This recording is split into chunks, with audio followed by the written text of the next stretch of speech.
Hello friends, welcome to Edwiki Learning channel. Please do subscribe to get more updates on the DevOps concepts. This video is part of the full course AWS DevOps Practitioner training. Please do check the description below to get the link for the complete full course. Without further delay, let's get into the video. Thank you.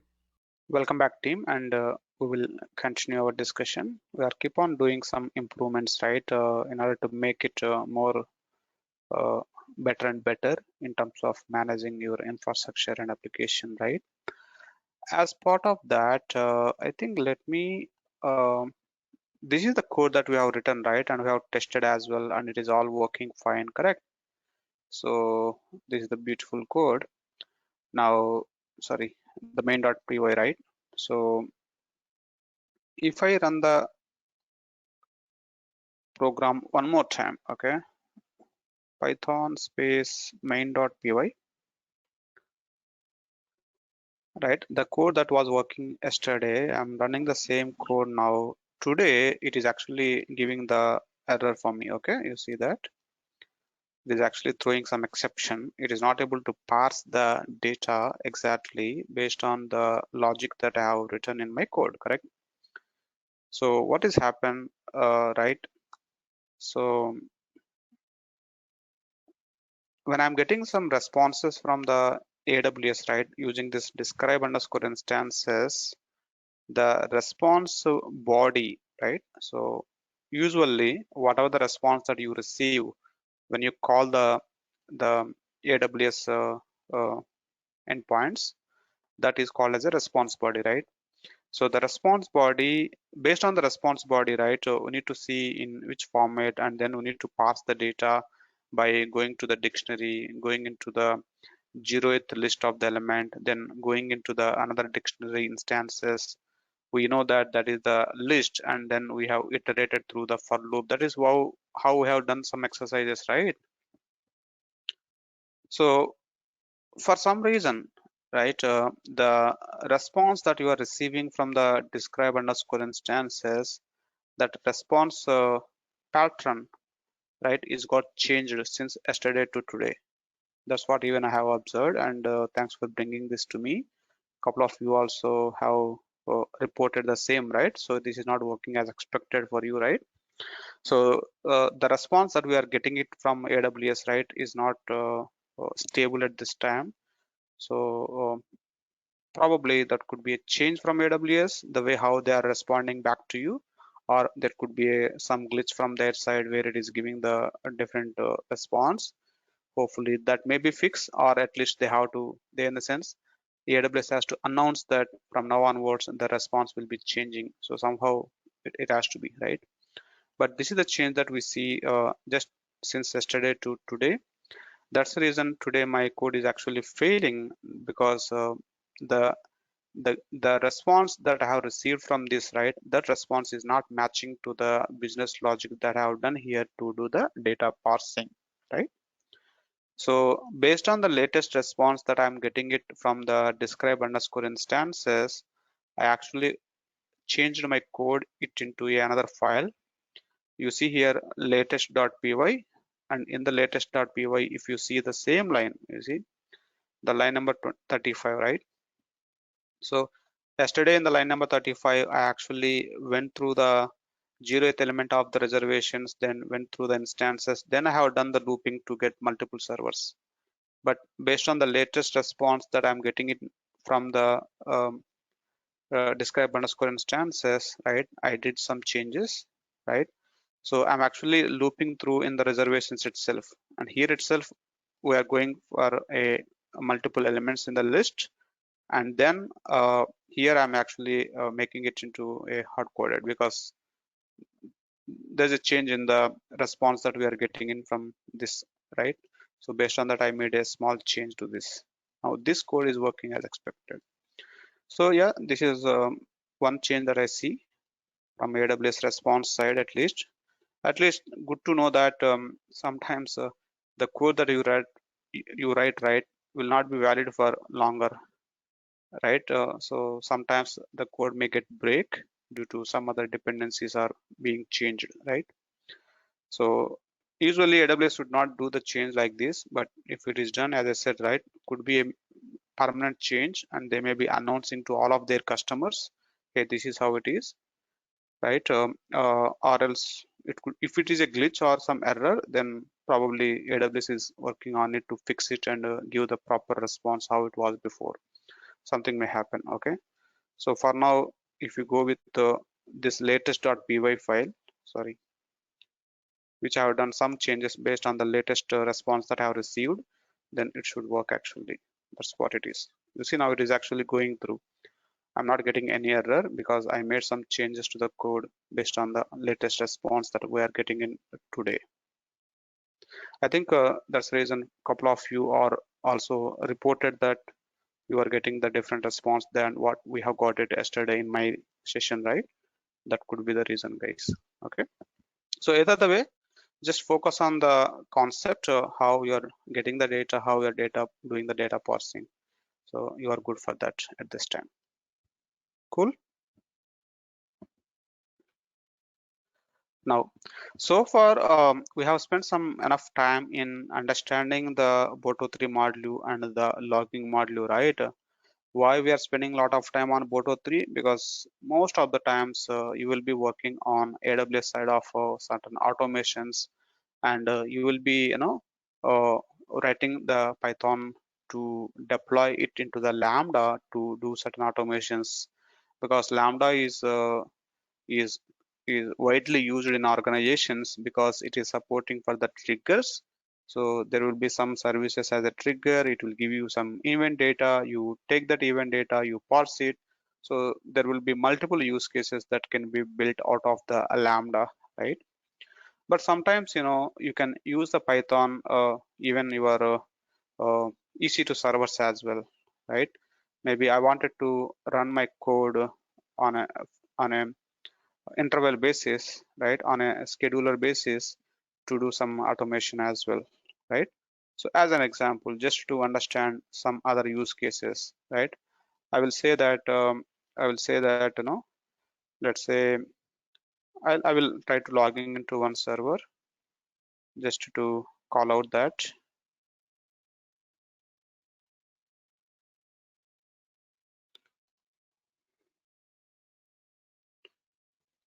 This is again, right? So it's not about the EC2. It's basically about the system side, right? It could be a EC2. It could be a on-premises Linux server, right? It need not to be a AWS EC2 server always. I'm just trying to talk about why this server is not accessible.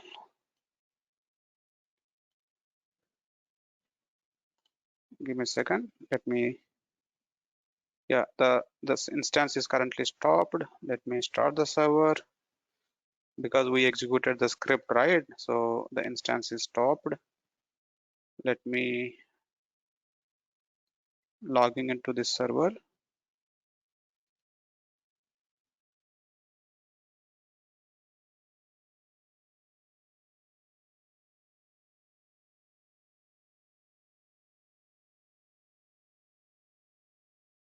Yeah, I'll just take this IP address, then I will be logging into the instance. Again, it could be AWS server or it could be a physical server or on-premises server, right? So I'm just trying to talk about the operating system level, right? So sometimes, maybe use case, I have one physical server where I wanted to know whenever the file system is utilized more than 80%, maybe I need to get a email notification, right? That's just to think about some use cases. So usually, right, the df-h will give you the file system utilization details like this, right? And I have a root file system, which is currently 20% use. When this usage is going more than 80%, hey, please send an alert. So how will you do that? So you need to write a Python program and schedule the Python program to run once in a day, something like that. Then that will take care of collecting this output, right? Getting this data, compare this with your threshold, and take a decision. For that kind of the use cases, yes, probably you need to run a Python script in your OS level as well. right? So as usual, you should install the Python, right? So if Python is not installed, let me try to install the Python. Okay, Python 3 is already there. So then the command will be Python 3, correct? So I can see that the Python 3 is available. I think let me, yeah. So now let me see Python 3 is the compiler, right? So now you need to start working on this interpreter, right? So just to see how the operating system works. For example, import sub process. You know, right? Everything is a module in Python. For what kind of the use cases that you are trying to, for the specific use case, there should be a corresponding module. You need to identify that module and start importing that, start using that, and then go with that.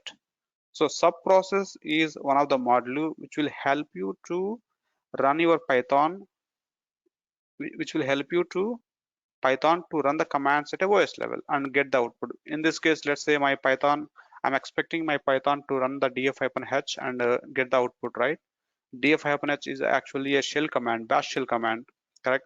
So how come my Python can run a command at a bash shell and get the output? So sub process is one of the module which will help us. So you need to import the sub process and see what will be the syntax of the sub process in order to run the commands. For example, sub process is the module I wanted to use the run method inside, right? Let's say I wanted to run df-h command,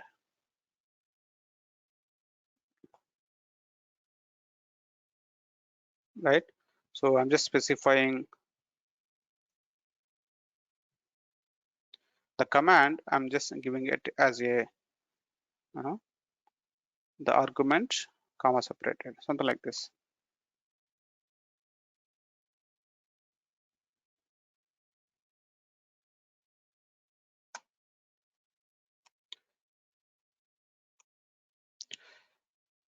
No worries. So let me look into the documentation. So this is where now I need to look into Python sub-process documentation, right? So get into the documentation the way how you go to Boto3 documentation to get the syntax, right? So get into the sub-process module documentation and see the syntax here, sub-process dot run, and this is how the brackets will be started. Okay, let me see one simple command. Okay, that's okay. Let me see some examples.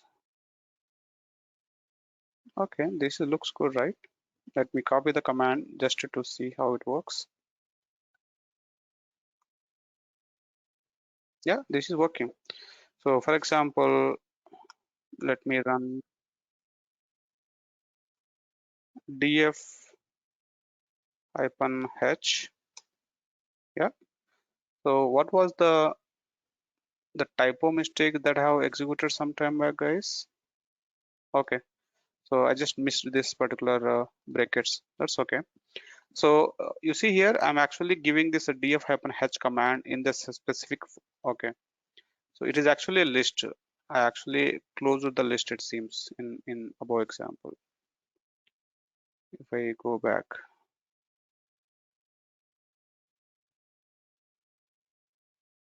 yeah, it also looks good. I did the other way around. That's okay. So it's difficult sometimes, right? When we need to give the comma, when we need to give the quote mark, a lot of syntax related demands that it has. Anyway, so the df-h command that have been supplied to my sub-process run command. Now you see that Python is actually running the shell command and it is giving you the output. Now it's your responsibility to collect this output, right, and process the data, because I'm not interested to get this whole data, right? I just need the root file system and I just need this utilization. Then I'll compare using if condition and I'll take a call, correct? So as of now, it is showing the data in the console directly. Rather, I wanted to collect the output, right? So we need to do little changes to that. Okay. So if I look into the documentation here, right, the documentation will explain you some other syntaxes. It's gonna be very tricky, guys, to understand the complete in and out of this function, how it works. But I'm just going in a little high level just to give you some context or the process. When you get a real requirement, yes, we need to spend some time in reading this whole stuff.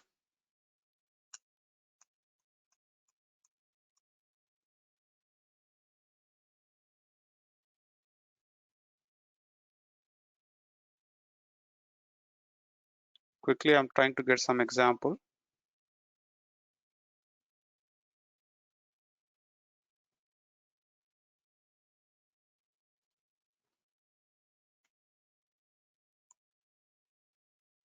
Okay, so I'm just using this popen. So because I don't want to show the output in the console directly, I wanted to collect the output into a variable, right? So for that, it is suggesting to go with popen, which will be, giving you the output which we can collect it, right? Then the output I wanted to pipe. So this is how it is suggesting. So let me come here.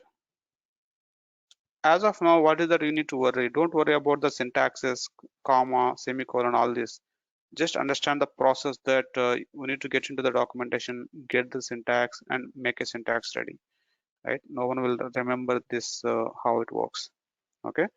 So now let me collect the, maybe I'll take one output variable and hit enter.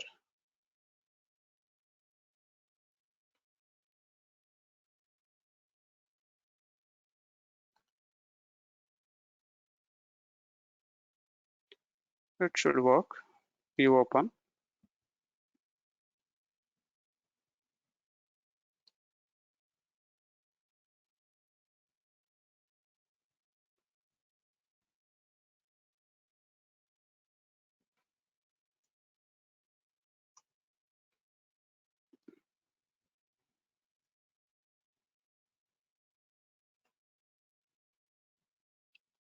Let me get one syntax.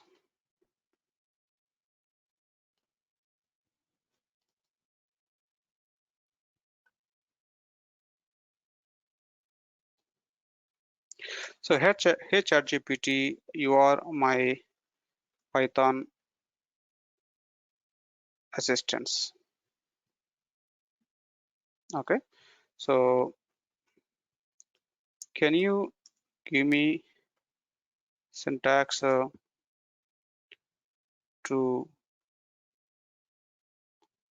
collect output of subprocess popen? Okay.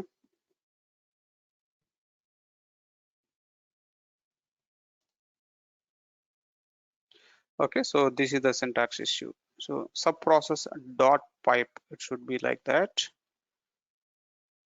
That's good. Let me come back. Let me do the change. Now it's working. Now let me try to print this output variable. You see here, the output variable is not actually giving you the actual data, right? The output variable is actually giving some other different thing. So if you look into the syntax again here, right? Once you get some output into a variable, then in order to get a value, you need to pass a communicate function. So that is the syntax. So we just need to follow that. Let's say now output dot communicate, we need to pass the communicate function for that. Now you see that you got the output here. So this is how I'm actually capturing my df-h output data it into a Python level.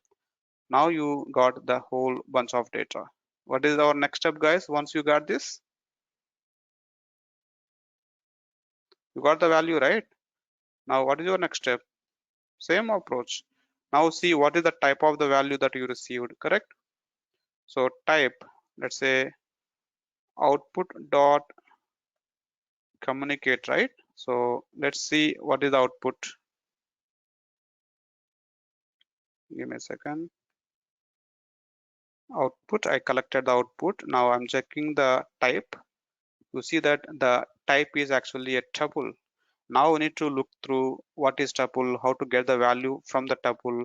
In this tuple, right, where exactly my data is located, how to extract this data. Same how I have followed yesterday some back and forth in order to parse the data that I have received it from the AWS, right? We need to do the same exercise now to go through this data and filter it out into the required data that you wanted to, right? That's how it works.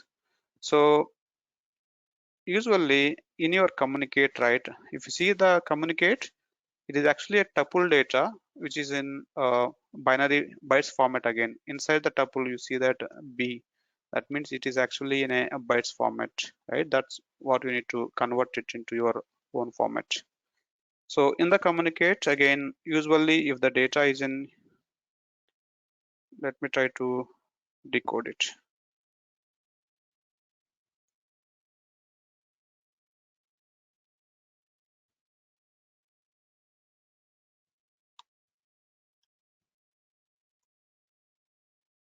That's okay.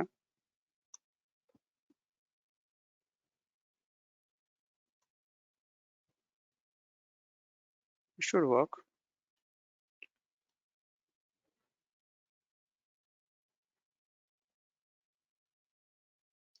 uh, I'm not going through the whole exercises, guys. If you look into here, it actually showing you that how to get the data line by line, read line. There are multiple other possibilities also there. Like when you get a data in a string format, I have shown you a couple of things, right? It will be the same exercise. You need to see the possibilities and get all those things. Okay.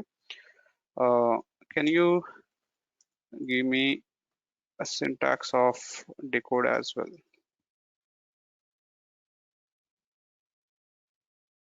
Okay, so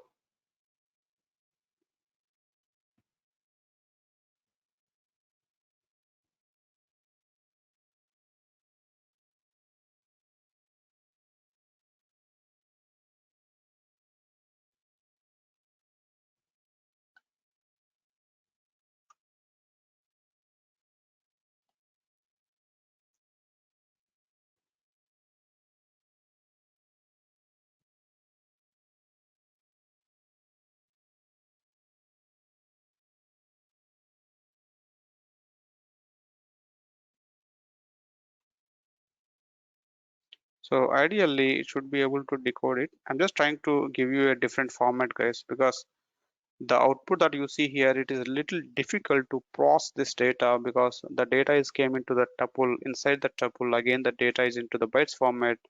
So it's very hard to consume this data and filter the data, all these things.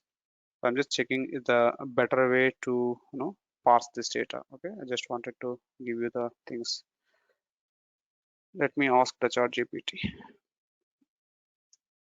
Can you give me a Python code to collect Linux df-h output and compare the utilization threshold? I'm just checking my ChatGPT capability also. It looks good, right?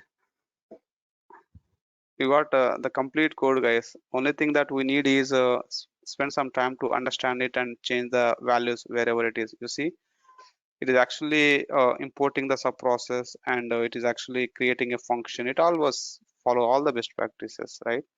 So it is actually opening this PO1. This is the command, get the output, and then it is actually performing. Yeah, this is where it is actually splitting the value by using this and getting the lines data in a line by line. Then again, it is calling the each line. Then it is comparing the specific value it wanted to. Then it is actually collecting all the data into a variable. You got me, guys? Because like I can't spend the time now to compose this whole program again, right? Because we already went through one exercise how the flow works. You got me? Are we good with this? So this is actually collecting the data. Then it will compare. Okay, the data is more than whatever the threshold that it has. Then it is printing the value, and this is the threshold value that it is trying to compare. All these things, right? Then we can extend this program whatever you are expecting based on your use case, or you can ask the ChatGPT as well, hey, can you modify this code belonging to my specific requirement? You will get it as well. So all what you need to do is spend some time in understanding this code and do necessary changes, guys. That's how it works. But the overall flow is identify the module name first, which will be a more convenient for your use case. Second step, right, and get the syntax to collect the output or collect the data as input, right? Then you see what is the input data type, then you apply the data parsing techniques. That's it. Then it should work. So I would recommend take this type of examples. Maybe you can ask ChatGPT, right? Get the code first, try to understand the code which is already written. Maybe you'll get comfortable. Then you try to do your own exercises based on that. It will works,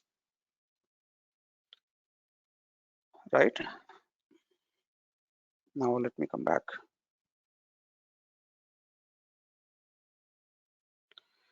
I think that's how it is on Python side.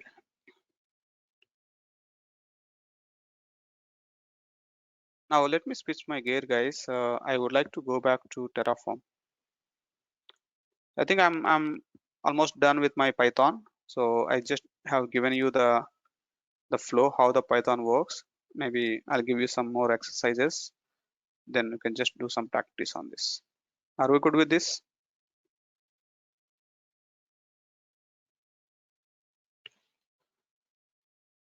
Not really.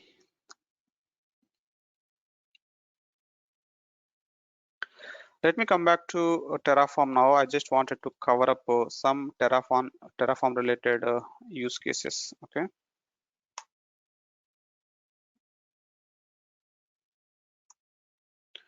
Now let's say someone has already created the EC2 instance in the AWS, correct?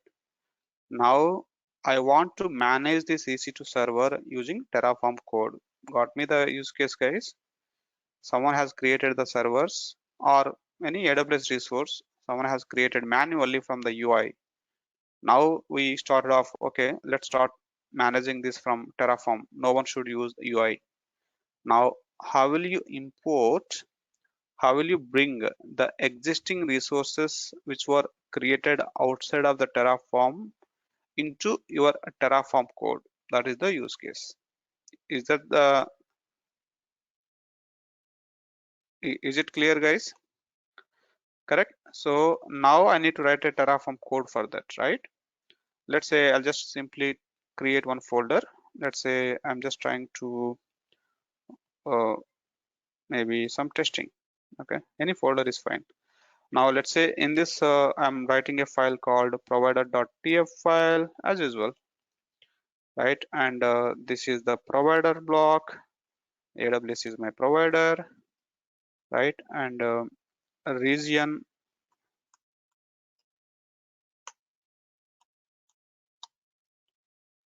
right? Region is let's say US East one. I'm not following all the best practices now, guys, like making it to variable, all these things. Let me proceed with these simple things because we are just focusing on how to do this import process.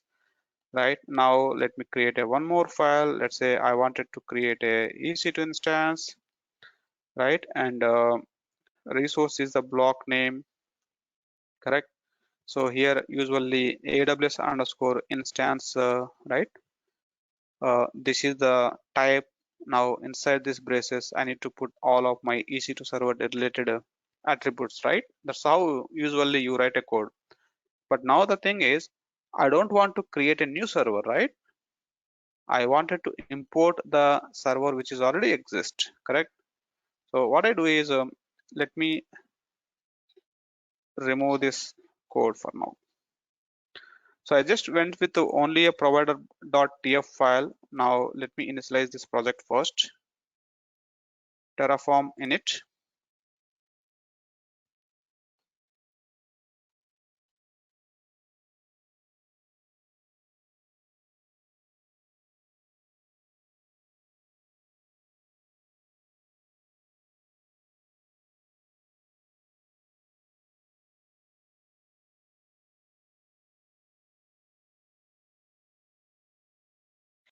I'm just initializing my project and it initialization is completed, right? So now I wanted to write a EC2 block, okay? So in the EC2 block, what I do is resource and AWS underscore instance, let's say my EC2, and open the braces, right? So all what we need to do is just put a dummy syntax here, right? Don't put any attributes in between, right? In the block, just put a dummy syntax. Just mention the resource block, the block type, the name. That's it. Keep your parentheses. I meant to say, keep your attributes empty. Now you do like this: Terraform import. Terraform import is all about importing the existing resources metadata into the current state file, right? Terraform import AWS underscore instance. That means I wanted to import a resource of type AWS underscore instance. I want to import that instance into my EC2 block, my EC2, right? Resource name in my current code. Okay, just mention that. So currently my code is empty only. I'm just put some skeleton here. Now I'm telling that, hey, import the existing server details and try to keep it into this particular resource block. That is what is the requirement. Are we good with this? Now you specify the instance ID, which instance ID or which resource that you are trying to import. Copy that, keep it here. Now let me run this program.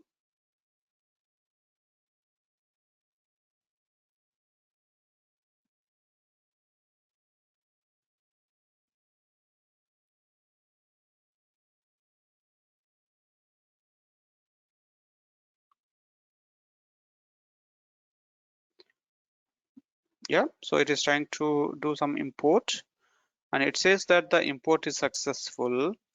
The bad thing here is it is actually not giving you the complete code for you. You see, your code block is still empty only. Then what is that it is imported?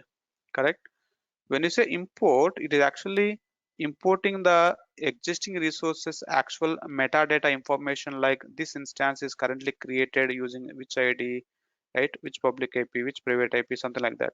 It actually collect this existing server information and that is actually putting it into a state file for you. See, the state file is created, or if there is a state file already, it will update the state file, right? In the state file, it actually kept the data into that. You see, the type is AWS underscore instance, the name is my EC2. That is what you have specified, right? When at the time of your importing here, correct?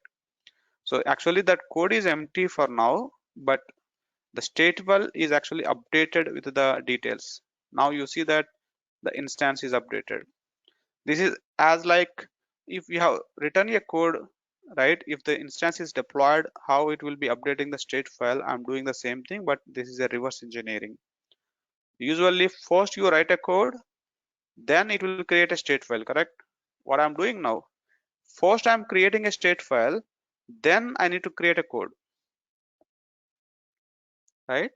So since we have the state file is already updated, right? You can just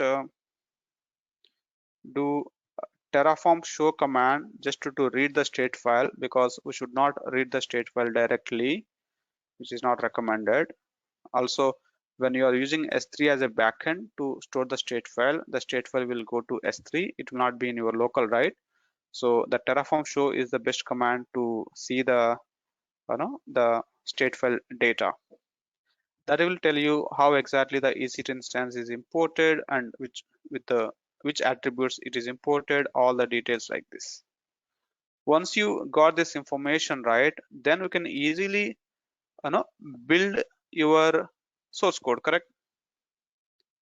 The Terraform show is easily telling you, right? So resource block, this is the AWS underscore instance, this is the name, and within the bracket, now you see all these parameters are came in, right? So now it's just matter of copying this and building your actual code. Of course, as a technical person, we know that which parameters that we need to copy, right? When you're writing the code, we will be not copying the ARN, right? Because that is something will be generated automatically. So in general, take the AMI ID, right? Maybe take the availability zone as an example. Maybe let me go with the specific things, right? Let's say take the key name. Hey, I need a server with the so and so AMI. I need a server with the so and so, the key, and specify the instance type, something like this, right? So like that, you now prepare a code, right? Now, if you run Terraform plan,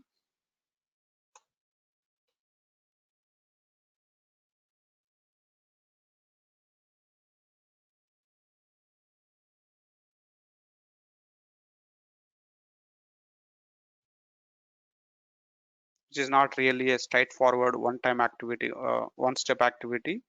Yes, we need to spend some time in building your source code from the existing resources. The Terraform import will help you for that, right? So it is actually now, this is fine. It is just trying to update the tags because I have not given the tags over there. But basically, you see, right? It is not actually creating a new server anywhere.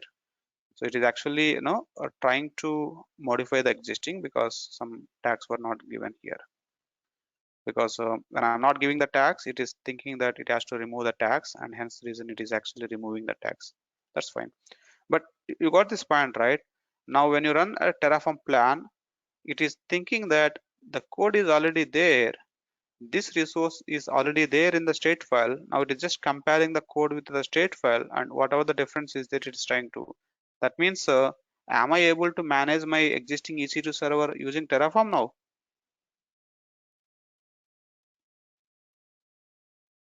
Yes, right? That's what it is. So it is not going to create a new server anyway. It is going to modify the existing server only. How it is possible?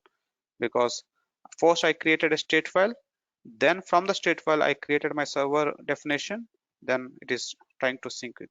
So that's how the import works, right?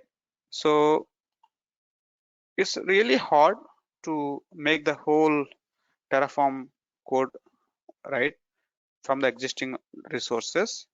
So there is something called terraforming,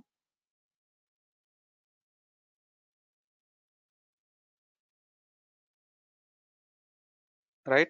So there is something called terraforming, which is one other tool which will be helping you to import the existing resources only. I believe the Terraform import is the native command that is supported by the Terraform. Terraforming is the third party one that is not given by Terraform. That is someone has, like, third party has developed it. The terraforming will help you to import the resources as well. But the official way is Terraform import only, which is actually provided by the Terraform itself, the HashiCorp itself. Are we good with this?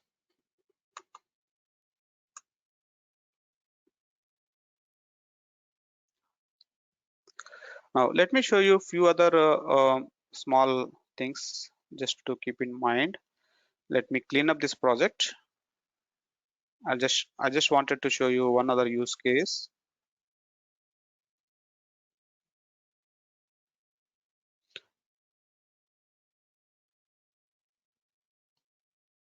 Okay, let's say I wanted to create one resource. Maybe I'll just take one simple resource because I don't want to spend time in putting a large number of attributes, right? So probably, what do you suggest, guys? The simple resource which I wanted to create with one or two attributes that I need to specify, right? So probably I would say VPC, right? Let's say I wanted to create a VPC. Okay, so resource block AWS underscore VPC, then let's say my resource name at my Terraform level, my VPC. Right now I wanted to specify the VPC CADR block. This is how it will be like 192.168.1.2, correct? Now a question for you guys. Let's say I wanted to create two EC2 servers. Sorry, I wanted to create two VPCs. What will be your approach now? My requirement is I wanted to create two EC2 servers. Sorry, two VPC blocks. What is your approach, guys? I wanted to have two VPCs in the same project, just to call out. If it is different project, it will go into a different Terraform project altogether, right? So I wanted to manage two VPCs in the same project. So ideally, you should be repeating this code again, right? Like this. Agree with me, right?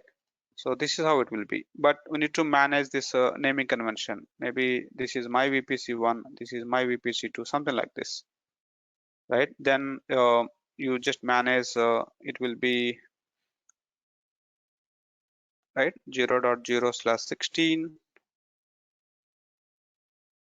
right?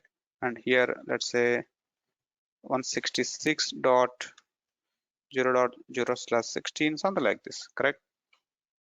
Now if you apply the code, definitely it will create two EC2 instances. It's a single project, single state file, but it will create a two VPCs for you. But this is not an ideal way. Why? Here I'm actually duplicating my code in multiple places, correct?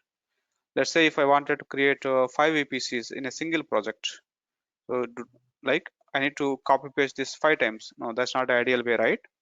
So we already spent some time in Python also, right? Whenever you wanted to repeat the thing, we will be going on a looping, correct? Looping, or maybe we'll go with the list and then iterate through the list, something like this. I can apply all those things in Terraform as well. So let me make it a little more better, right? So I'll take the variable here. Let's say the variable name is CADR. The variable name is let's say VPC CADR blocks. Okay. Now I'll give the value for that. The values will be in where, guys? Terraform.tfs, right? That's where we need to give the values. Hope you remember the Terraform concepts. So this is where I need to give the values. Let's say I wanted to create two VPCs, right? So here I'm going to put my two VPCs IDs 192.168.0.0/16, comma, and the second one is 192.168.0.0/16. Good. That means what? I took one variable and I'm giving the value as list of multiple strings. So list of multiple VPC CADR blocks, right? We can do that as well. How I given the list in Python, same way I can give the list as well to my variable. Good.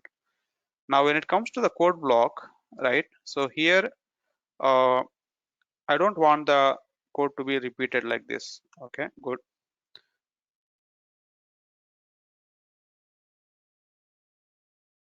So what I can do, right? I'll just come here and I will take the count, like currently how many are there, correct? So VPC underscore CADR is a variable, right? In this variable, currently how many elements are there, correct? In Python, we call it as an index, right? What is the total length of my list, correct? Once you get the length, maybe you do a looping concept on top of that to iterate each value at a time, correct? Same thing, but the syntaxes will vary. So I'm going to collect the length first.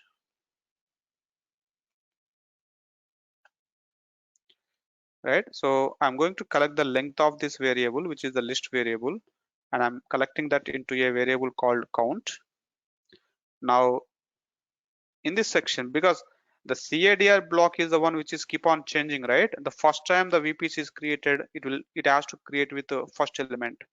The second time when it is creating, it has to create with the second element, correct? That's the expectation. So what I can do, right? Where dot, this is the variable that I wanted to give, correct? But this variable has list of multiple values, right? Each time when my block is executed, I need to give one value, correct? So what I can do, right? Of count dot index. This is how the syntax will go. What I am doing in Python also we did the same thing. Moreover, right? The variable name of, and you give the count as, I mean to say, the index 0, 1, 2, whatever, right? Same thing, but the syntax will go a little different this time. So now this particular VPC block will be get executed two times. The first time when the block is executed, it will execute with the first value. The second time when the block is executed, it will be executed with the second value. That's how we can avoid the duplication of the code. Are we good with this?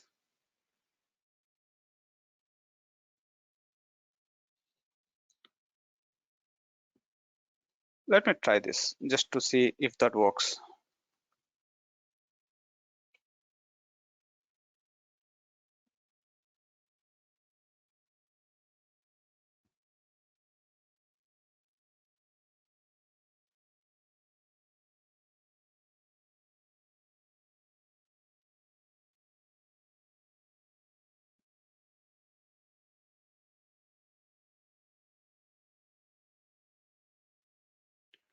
I just done the initialization. Good. So now let me try to run the plan.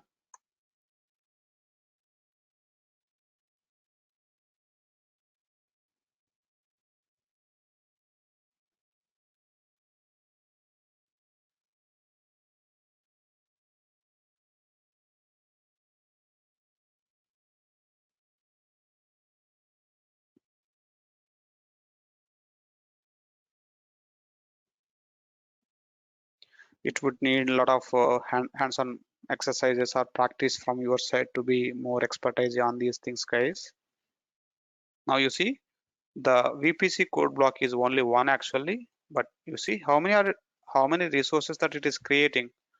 It is actually creating two resources, two VPCs. If you do little scroll down, scroll up, you see it is creating my VPC one of one and my VPC one of 0. So this is the first VPC, this is the second VPC. That's how the block is repeated multiple times based on the count that we have been specified.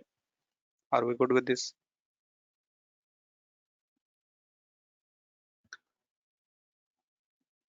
Now let me give you one other use case, guys. Okay, so this is one use case. Now maybe I'll comment it.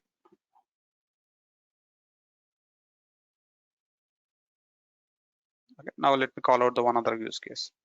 I will ask you to write a Terraform code. The requirement is your Terraform code should take care of deploying. Maybe I'll take VPC as an example. Okay, your Terraform code should take care of deploying the VPC, one VPC in US East 1 region, one VPC in US West 1 region. Getting me, guys? As of today, if you see the provider block, right, I said that US East 1 is the region, that is what I have initialized in my provider block. That means all the resources, whatever it is getting deployed, every resource will go into a same region, correct? Right? Everything will be get deployed to US East 1 only as of today. But I have a requirement that your Terraform code should take care of few in one region, few in another region. How do you take care of that? Is it possible to have one Terraform project is able to deploy it into two different regions altogether?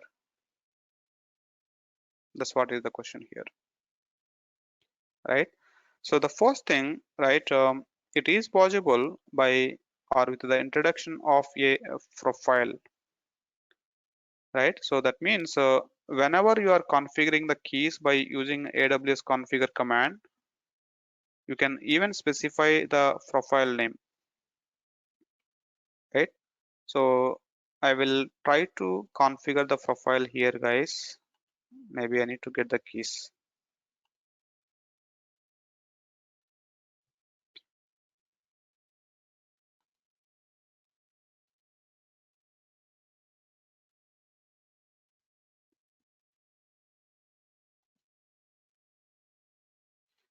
That's okay. Let me go for default profile for now.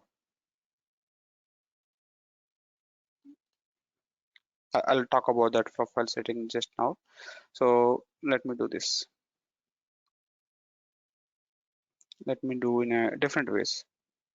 The reason is, as I said, right, it's about the developer's thought process. There will be a number of ways how we can achieve. So which one makes sense? We can do the coding accordingly. Let me go in a different route. I think I called out the use case as if it is US East 1, right? I need to deploy the VPC with one details, and if it is a other region, it should be a other CID block. Precisely, let me call out like this. If it is US East 1 region, my VPC should be get deployed with this 192.168, right? Maybe if it is a other region, then it should be, let's say, 172.32. Are you good with this now? I'm just trying to compose one scenario, right? So in US East 1, I want the VPC to be with one CADR. In another region, it should be in this one, right? So how it's possible?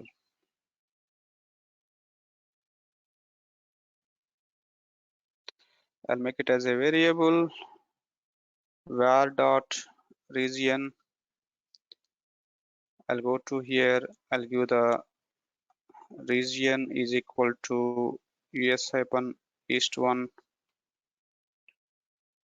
right? And what else? Why it is in red mark, guys?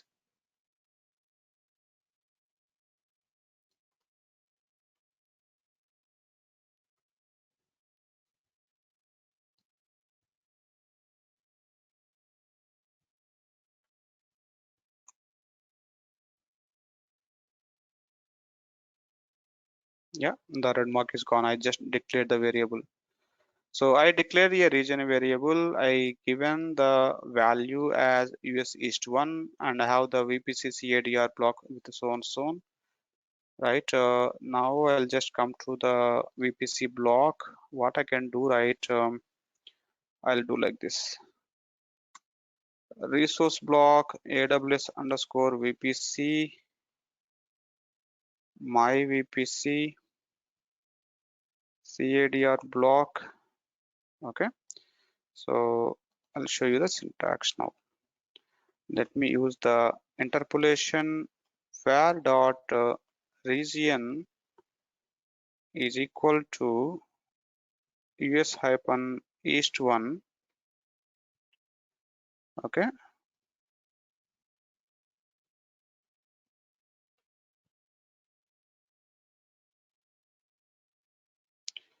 so it should be var dot, what is that variable name, guys? CADR, right?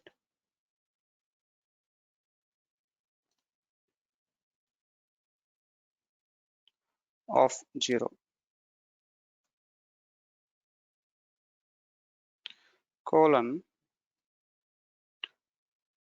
Python syntax is more easy. That's what you are thinking.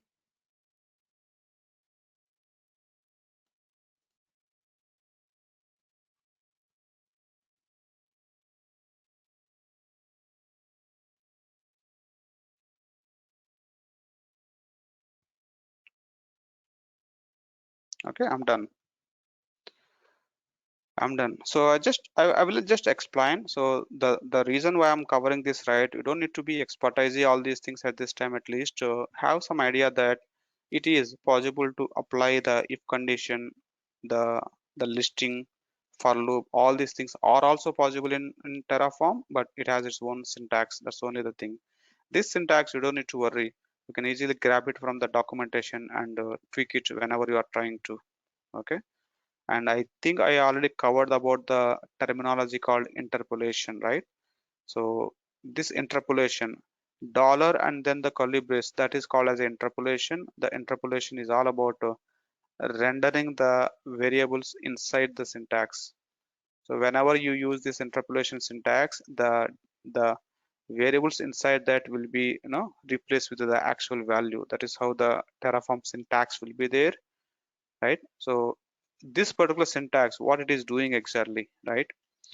It is actually comparing, hey, if the given region is US East 1, this is the condition basically, right?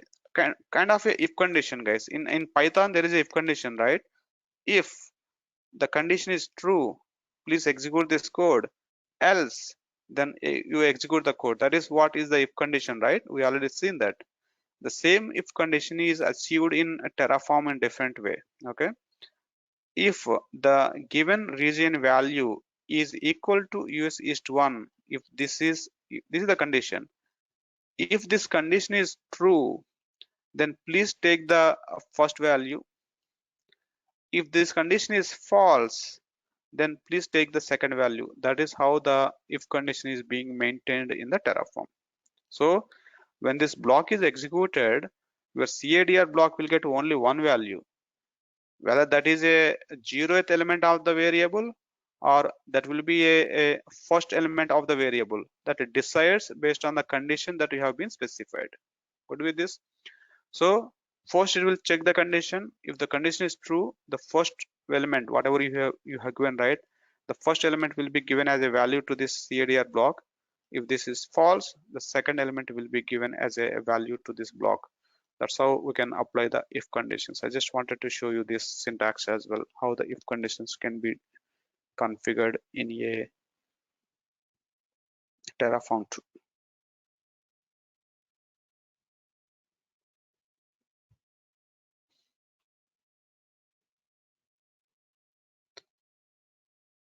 Okay, looks good.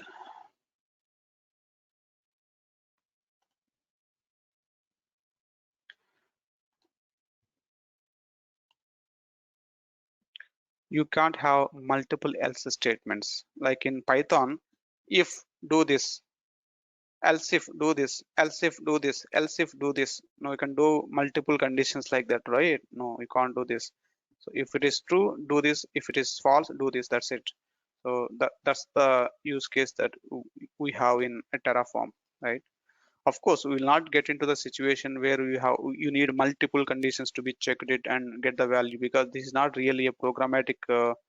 This is not really I'm going to say I'm not using the Terraform to solve the complex problems, right? We'll not get into that kind of the requirement. Most likely, this is good enough to solve your basic needs.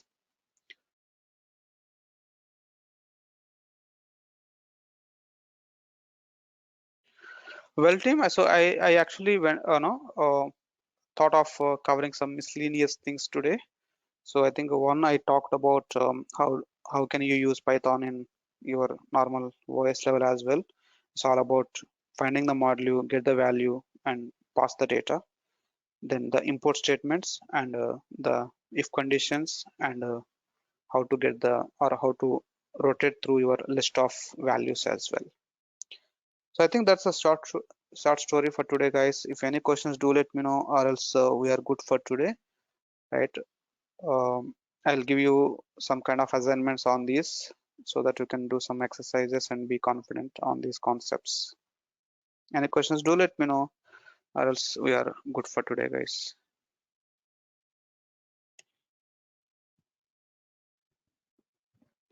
So Hi now I can Priya, see a Surishma. question.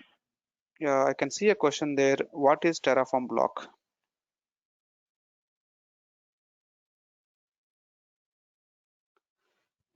where do we see the Terraform block? Okay, going back to somewhere, I might have been used this somewhere. Okay, you see here, this is the Terraform block where I have already mentioned my backend configuration, right? Where exactly my S3, like how to use my S3 backend, all these things are configured here. This is your Terraform block. Yeah, please go ahead with your question again. Hi, PR, Surishma this side. I have a small doubt, but I don't know if it's the correct way to think.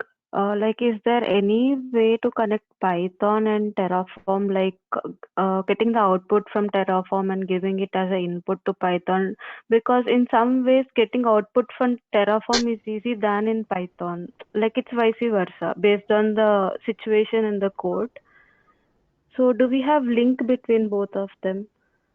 No. So think from the use case perspective, right? So what kind of the problems that we are going to solve by taking the output of a Terraform and giving that it into my Python, or I want to take the output of my Python, giving it to my Terraform. To do that, what kind of the problem that we are going to solve? So from the use case perspective, I think we don't have any use doing this integration. So because the Terraform also connecting to the AWS using the Terraform plugins, because the Python also is able to connect to AWS using the Python Boto 3 module, right? More or less sometimes there will be similarities there and there. Let's say using Terraform, I can create a EC2 server. Using Python also, I can create a EC2 server, right? But it's our responsibility to choose the one based on the use case. If my use case is to create a EC2 server, maybe rather going through a Python, right? It's better to go with the Terraform because the syntax is easy.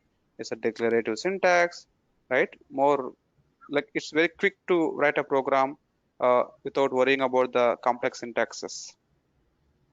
But if my requirement is I wanted to stop the server on frequent basis using the schedule, let's say, then the Terraform will not be useful. Then I need to go with Python, make it a stop server, I mean to say business logic, schedule it in your Lambda. That's how it will be. Got me?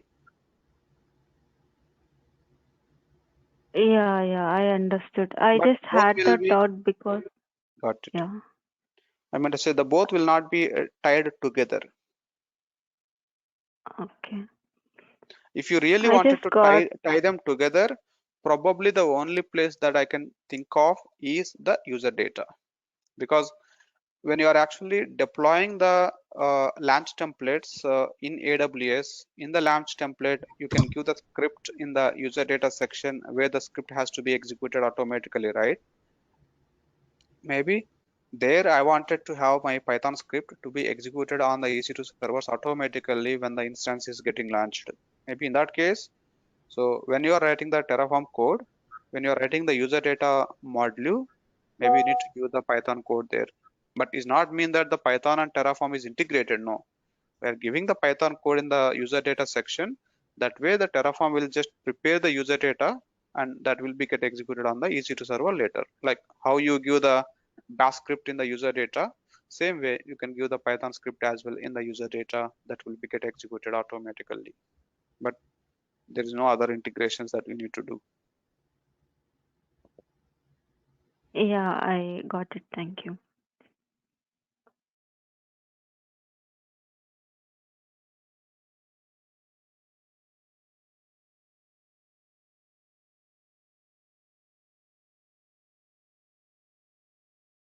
Probably just to think of, right, just to give more thoughts on this.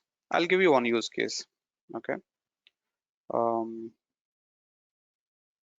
okay, the user is actually wanted to create a EC2 server on demand basis. I mean to say, you as a administrator, right, you know what needs to be done. If I ask you, hey, can you create a EC2 server, either you go to UI or you go to Python or you go to Terraform, somehow you will create a server because you are a technical guy. Assume I'll ask my non-technical people who doesn't know anything about AWS Terraform. I'll ask him, hey, he will ask me that, hey, I wanted to go and create a server whenever I wanted to, but I don't know anything about Terraform, AWS, Python. Got me? The requirement. What you do? Tell him that, hey, whenever you wanted to create a server, just please execute the script. You just give one script, right? So let's say you tell him that Python 3 create ec2.py. Okay, you don't need to worry about what is Python, what is AWS, what is Terraform. Whenever you wanted to create a server, could you please run this command? That will take care of how to create a server. That is the solution that you are offering. Now the person whoever want to create a server, right, you just go and run this command without knowing what the command will do. So far so good. Now you write a Python code, right, such a way that maybe creating a EC2 server using Python is little complicated, correct? Because from the syntax wise, administration is so easy, but creating a brand new server using Python by giving all these parameters, because I need to give what is the AMI ID, what is the instance type, what is the key pair, what is the VPC, giving all this bunch of attributes, right? Using Python, it's very tedious task.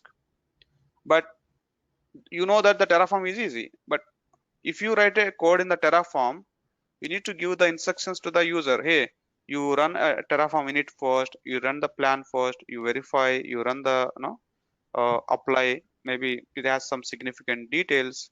Maybe the guy is not happy to go with these multiple steps because he is not a technical guy. I'm just giving some thoughts. Okay. So what I do is I'll create a Python code only. Inside the Python, I can call the Terraform commands. That way, the user need not to run about Terraform init, Terraform apply commands one by one. You take care of running this initialization and running the plan and verify the plan and make it apply all these things behind the screen in your Python itself. Maybe like that, if you want, you can link them up, right, to build your use cases. How will you do that? In your Python code, you just need to use sub process and run the command. Make sense? Let's say in the sub process, right? In the sub process, because Terraform command is all OS level command again. So run a Terraform, let's say apply, something like this, right? And then the Python will take care of running the Terraform commands and make it executable. I'm just trying to link them up together just to give you some thoughts in what kind of scenarios you may combine them to build one use case. It's up to you guys how you can make the product ready.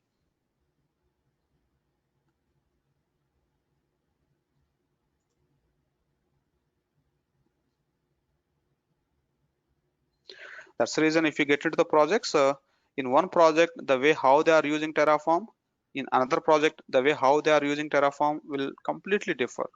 The architecture will be differ, the process will be differ. As I said some time back, right? In one project, they may be deploying the EC2 instances. They may be deploying the VPC, right, by duplicating the code. Maybe they are not good enough to write a beautiful code. In another project, they may be going through this list format by taking the length and all. In another project, they may be using the another complex for loop scenario. It's up to the developer's thought process, guys, how they are actually developing. Just giving more thoughts because I'm done for the today's session anyway.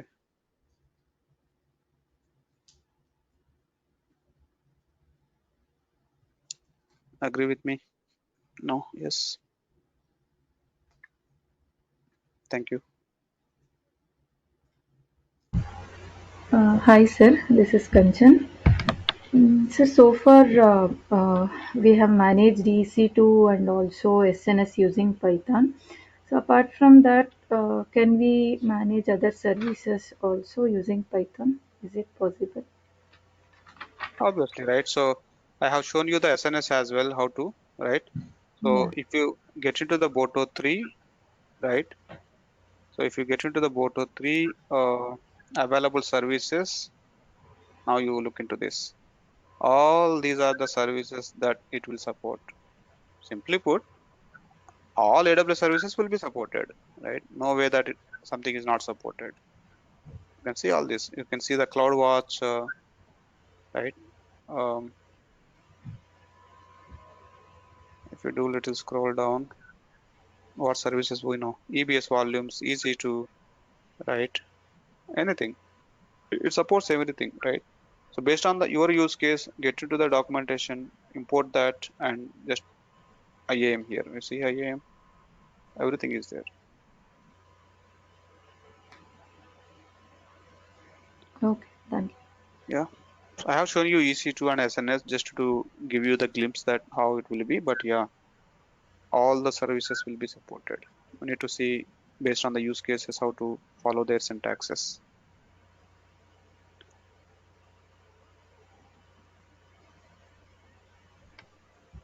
Because the process is same, right? Get the data, parse the data, just that's it.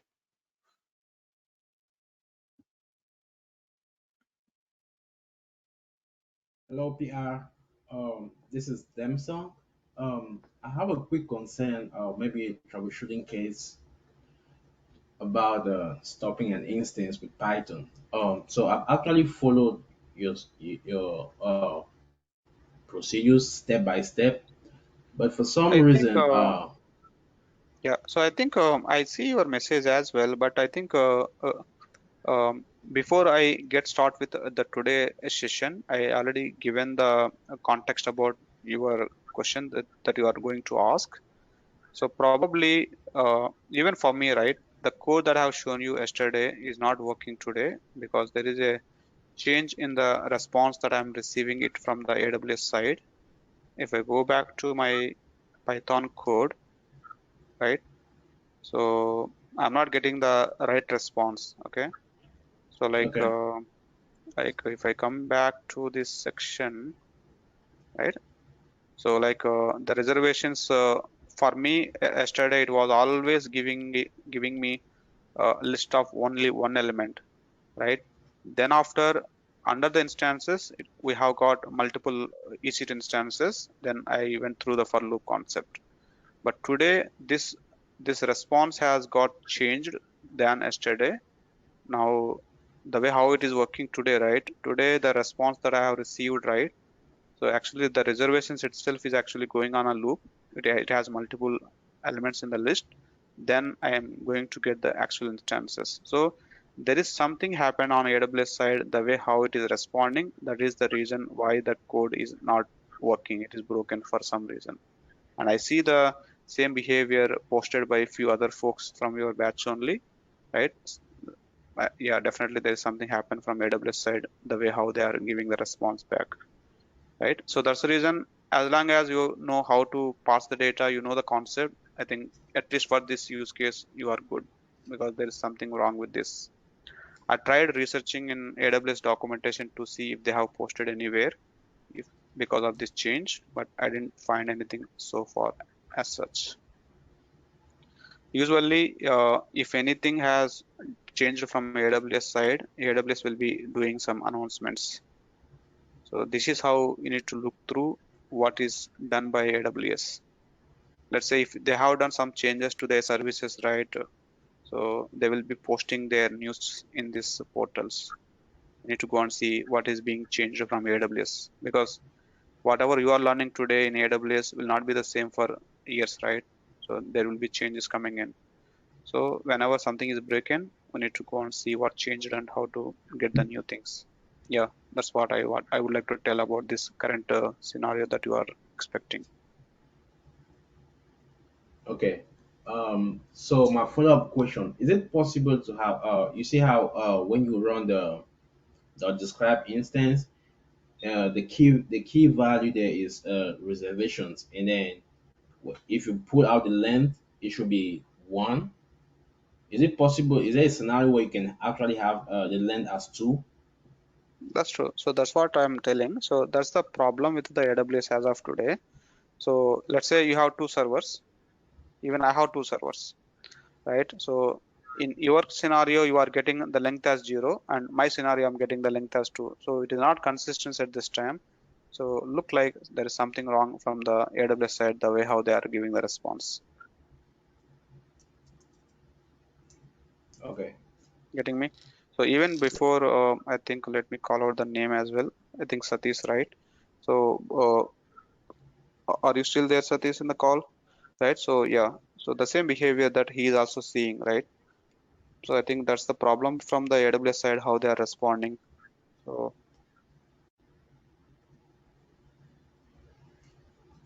let's say you are in, you are currently working in, okay? Yeah, thanks for confirming, Kanchan.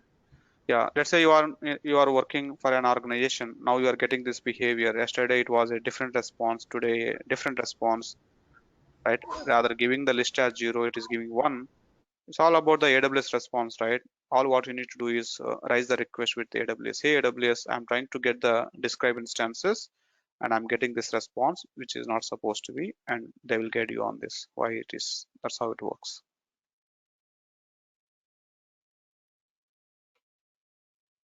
Okay. Thank you. Right. So as I see another follow-up question over there, as I said, right? Let's say industry will have some standards, okay? Usually the standards in the sense all the servers must be having the tags, all the security groups should not be exposing the port number to public, right? So like all the load balancers must be there in at least 2 availability zones, right? All the auto scaling groups right must have at least 2 availability zones for best practice. Got me? I'm just calling out few like that. There will be some standards defined, but how do we ensure that the people are following, correct? Let's say I will tell you that, hey, when you are creating auto scaling group, please do use two availability zones. I'll tell you, but are you really following or not? That's the question, right? So how do I enforce the policy such a way that no one is breaking this rule, correct? So that is the reason maybe I'll take the help of Python here.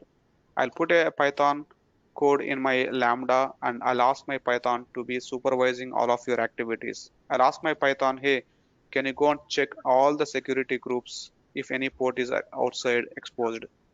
Hey, can you go and check all my auto scaling groups Like if anything is configured that. right in one single zone rather Yes. multiple, It's time to sleep. You all go to bed. right?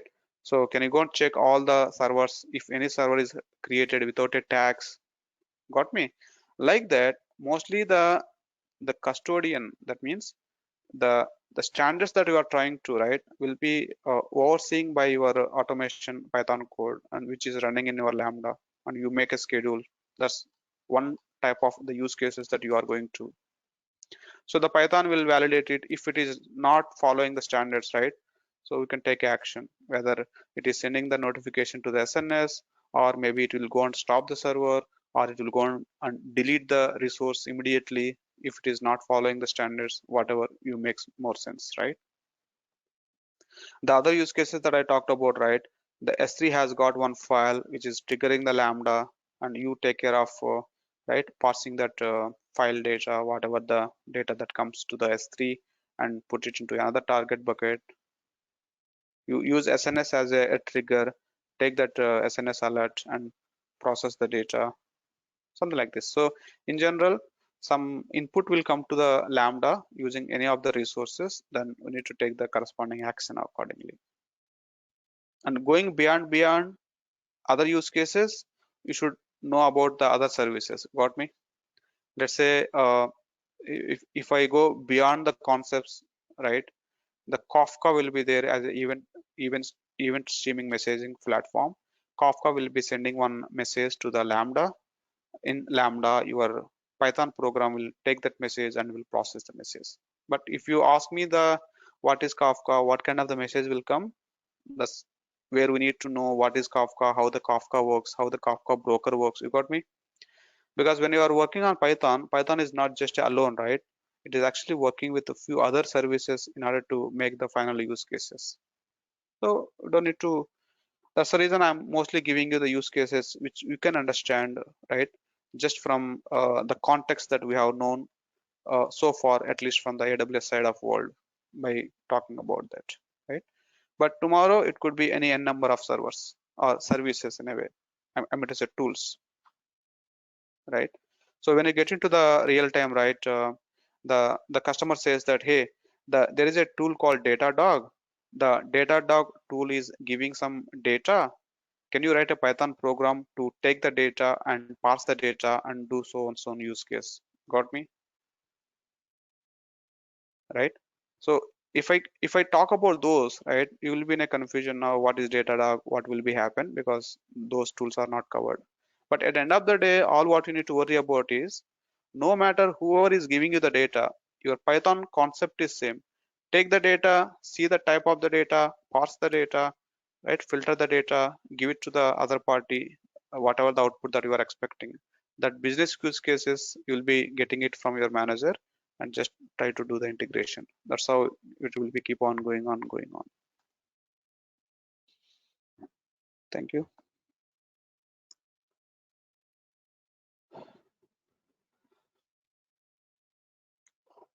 Well, team, so I think that's the story. I think you are all tired. Yeah, I'm also tired with this Terraform and Python. We completed one major thing. We'll catch up again. We'll talk more. Any more questions to me, guys? Or we are good with this?